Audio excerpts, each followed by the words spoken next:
પછી ભગવાને સામેથી એટલે બહુ નાનો એવો પ્રસંગ એવો થયો તો મેં ભગવાન ગાયું ચરાવતા સીન હતો છેલ્લી વાર ભગવાન આવે અને મહિને 1.5 મહિનાથી ગાયું બધી મળે જ નહીં છેલ્લી પિક્ચરનો દિવસ આવી ગયો કીધું ભગવાન તારી ઉપર છે હવે એક ભાઈ એવા કીધું આ છાપો બંધ કરો તો પ્રાઇવેટ પ્રોપર્ટી કંઈ કેમ હોય હું તો ગાયું લઈને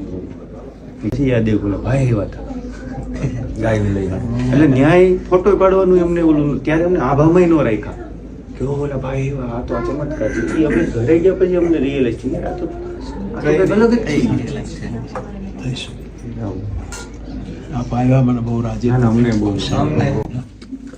આપના દર્શન ધ્યાન બાપુ ઈ અમારા માટે એમના સંવાદો કોને લખ્યા? મેં ને બીજા મારા બે મિત્રોને ખાસ તો મારે ન કહેવાય પણ એમની અંદર આવી ગયા હતા ને મેં તો આવું કંઈક છે બોલો ને બોલતા ગયા કરતા નાનું છે લેતો